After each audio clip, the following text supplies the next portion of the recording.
Hello and welcome to this episode of the North Andover Journal. I'm your host, Ron Carpenito.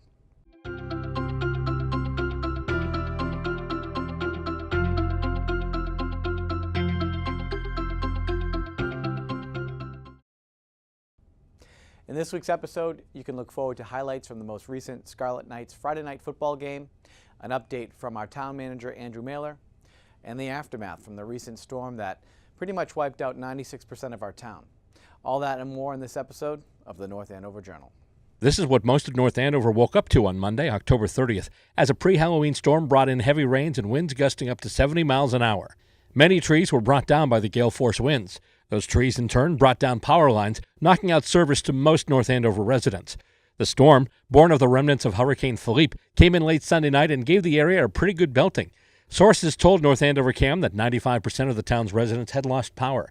The restoration work has continued over the last few days following the storm. Some estimates put the completion timeline over several days. Though the blackouts did cause their share of inconvenience, some local residents took the whole thing in stride. People get all upset when the power's out, but it does give you a perspective as to how people lived 200 years ago. Life slows down a little bit, but people get frustrated, but putting things in perspective, when you think about what happened down in Puerto Rico, we lost power for about 48 hours, and they've been without power for a month, maybe more, and actually there's a lot of people without power still. So putting things in perspective gives you an appreciation for what we already have. I personally very much enjoyed having the power out because it just kind of felt like the whole world slowed down for a bit. I mean, literally there was it was stressful for a lot of people, but being younger, it kind of means that, oh look, no school.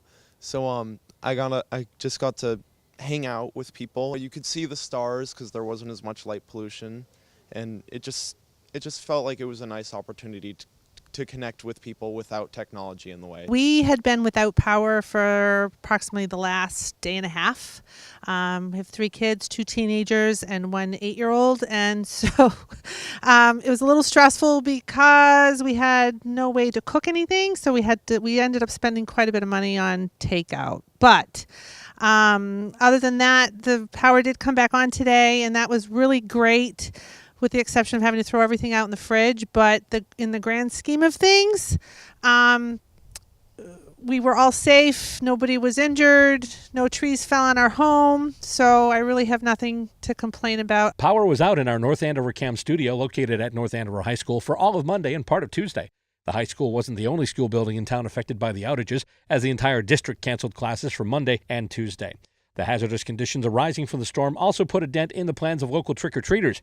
Citing concerns about youngsters walking in the streets in the midst of fallen debris, the town decided to hold its official trick-or-treating period on Saturday, November 4th, from 5:30 to 7:30 p.m. The power outages also caused several million gallons of raw sewage to be dumped into the Merrimack River, as the Greater Lawrence Sanitary District Sewage Treatment Plant was without power for 13 hours. Town manager Andrew Mailer said on Tuesday there was no immediate threat to residents, and that the Massachusetts Department of Environmental Protection will be looking into the matter. Utility crews are hard at work restoring power in those parts of town still affected by the outages. The utilities are also continually updating their outage maps as more areas are restored. To see the latest outage map, you can visit www.nationalgridus.com.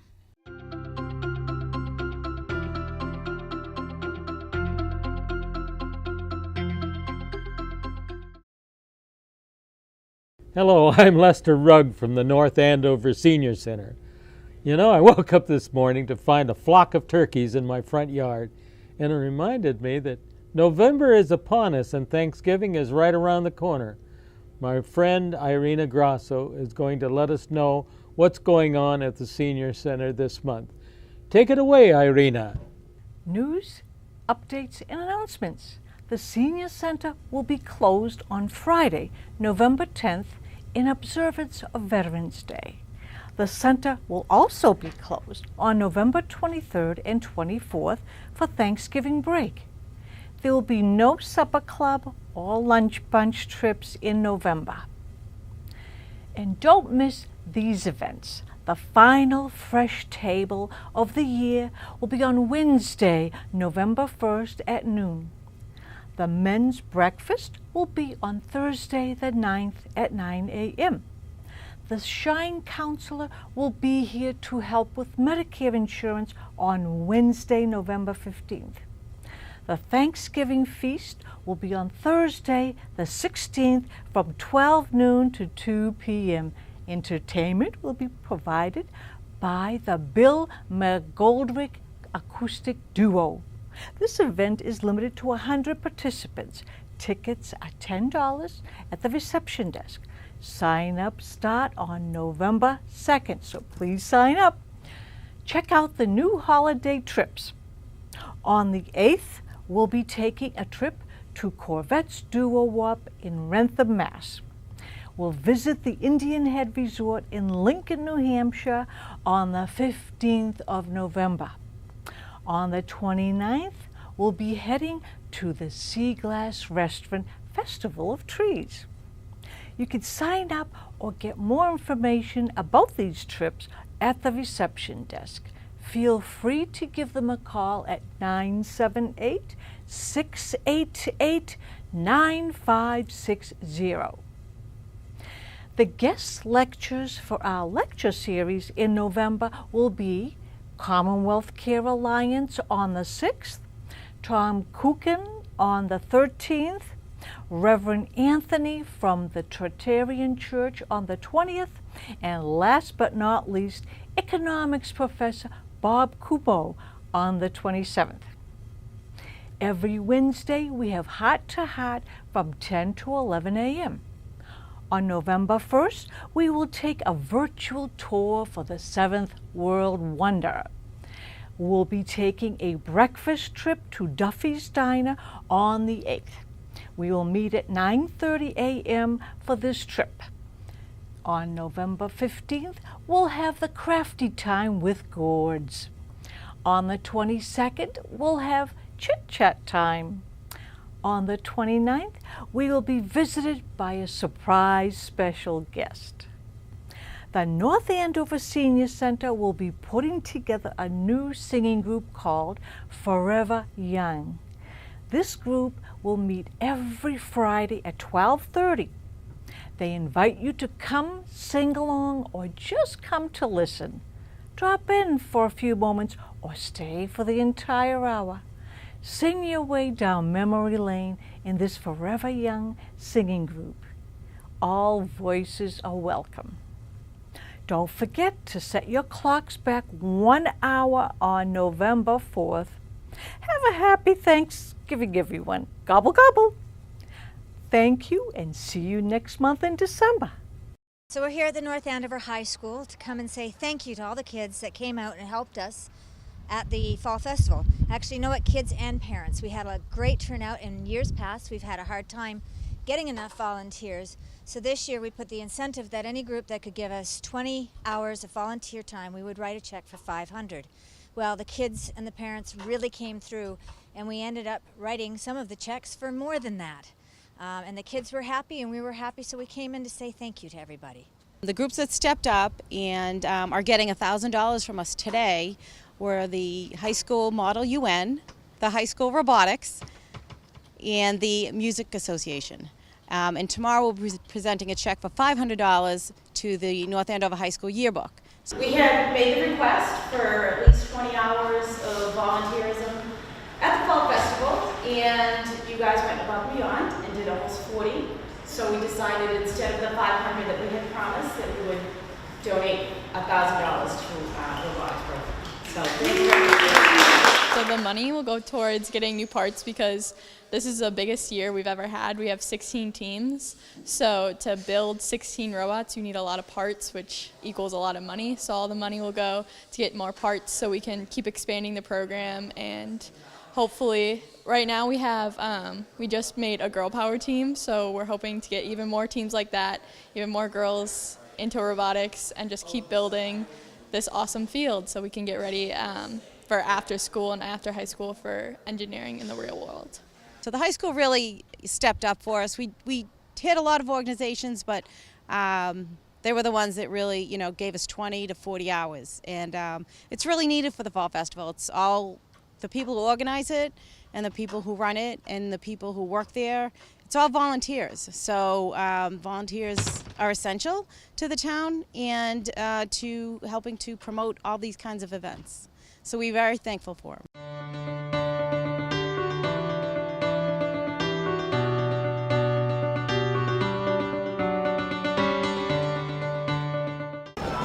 Big, tall, a bouncing kick, and it's free, and it is recovered, shockingly,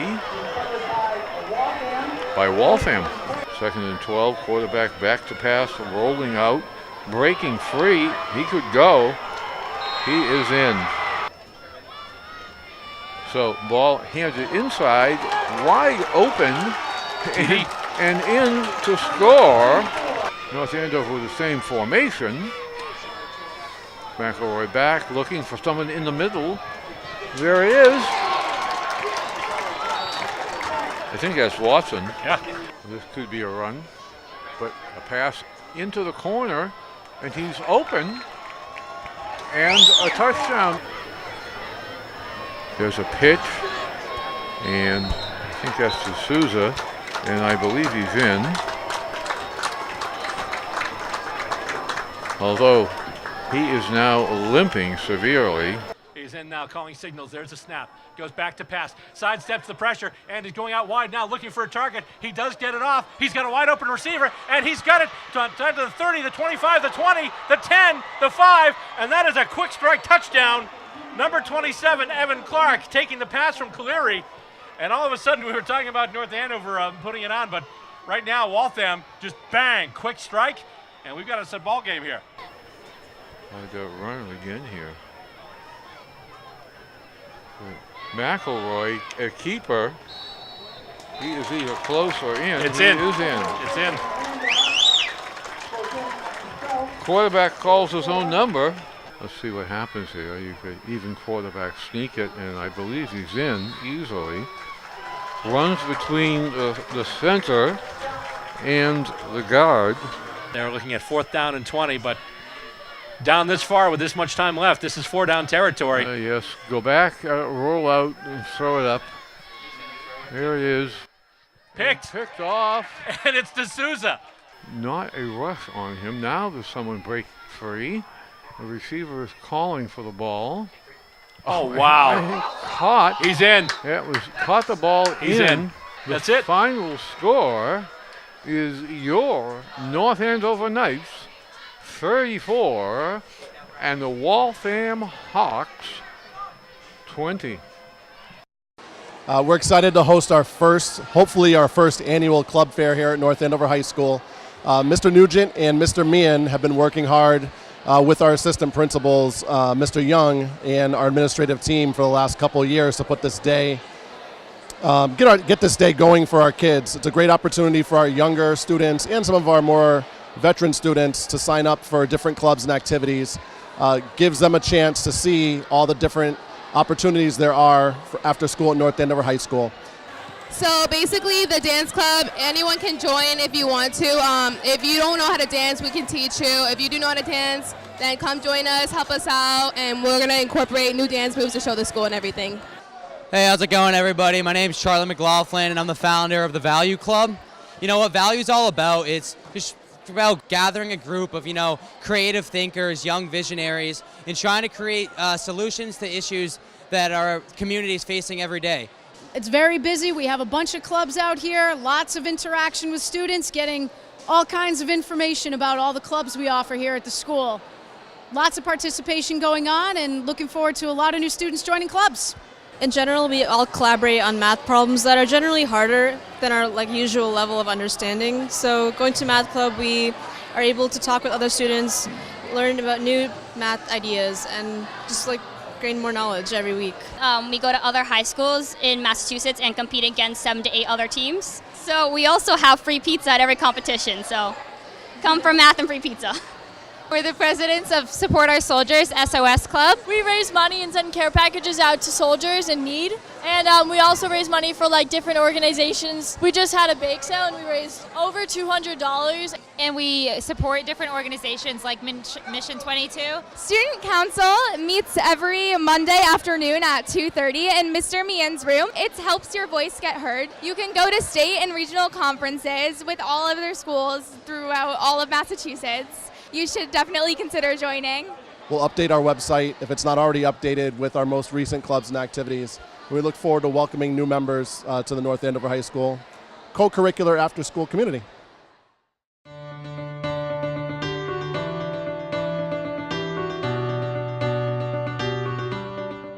So thank you everybody for coming. We're here obviously for a very important announcement relative to a MassWorks grant. Before we do that, I feel compelled to talk a little bit about the power outage over the last couple of days, the impact on the community, and what we're doing to make sure that we address that. So beginning early Monday morning, based on as a result of a pretty severe windstorm, North Andover lost power to 96% of its residents and business owners.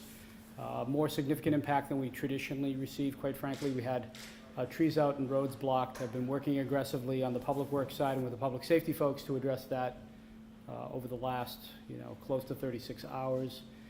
Power has not been restored at the pace or the speed that we've been pleased with. It can be for any number of reasons, quite frankly. The extent of the storm in the region. Merrimack Valley was particularly hard hit. You'll hear National Grid talk about that.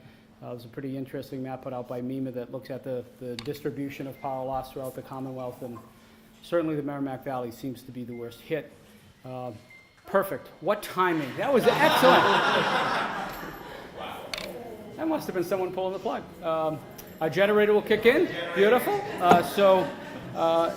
We were, might as well comment on that while we're there. This facility and others around town were very fortunate that with the help of very competent staff, we have extremely strong, robust generator power at almost all of our buildings.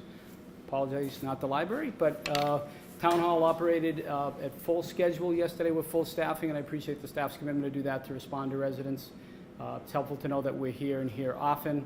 I'm hearing of other communities that haven't been able to operate police stations and fire stations and other municipal facilities. So the fact that we operated in full schedule, held meetings last night here in Town Hall, and the fact that our public safety buildings have been operating since the storm first hit is, I think, indicative of the staff and the commitment here by the community into its infrastructure. It's very important. Back to the residents, we have seen some restoration along the Route 114 corridor, which is a particular note to us because of the traffic signals and the amount of traffic that travels along 114. We've yet to see the restoration along 125, the subject of today's MassWorks grant, but along 125, so we still see traffic lights without power. The police department has committed some additional staffing at the major intersections to make sure that we can reduce any possibility of traffic accident or gridlock. About 50% of our housing authority properties have seen restored power, at least 50% without. We continue to contemplate opening what I caution to use as the term shelter, because it's not a shelter from a Red Cross perspective, but some kind of facility to help seniors and others if we continue to see power outages through the evening. We're expecting temperatures to drop to the high 30s or low 40s, much more different than yesterday, so it's a concern of ours, and we'll continue to communicate that. I would suggest to everybody, we're communicating. We find that residents are most in tune to social media, including our website and Facebook and Twitter and the town's news feed. Continue to stay on top of that. It's where we're providing an extensive amount of information. For the 50th time, trick or treat will not be this evening. The most important question around town is when's trick or treat, and so I think we've communicated that sufficiently. It was moved by the Board of Selectmen last night to Saturday from 5:30 to 7:30. It's important for folks to know that. So again, we're contemplating the need to open some facility to support the seniors and those that have some issues with either not having food or not having heat in their homes, and those are of particular note to us. Finally, no decision has been made on the schools. The public schools were closed the last 2 days. I've had several conversations with Dr. Price today. The general sort of rule of thumb as it relates to schools, either you're all open or all closed. It's hard to open buildings when you may have siblings in elementary and some in high school and trying to juggle that. Currently, 2 of the 8 school buildings are open, or have power. That'd be the high school and the sergeant school, which means we still have 6 facilities, which include the ECC, without power. So we got some work to do. The Lieutenant Governor, we very much appreciate the Lieutenant Governor just coordinated a conference call with N-Grid, Mass Emergency Management, Department of Public Utilities, and Secretary Beaton to give us some feedback on the status of what the response is today.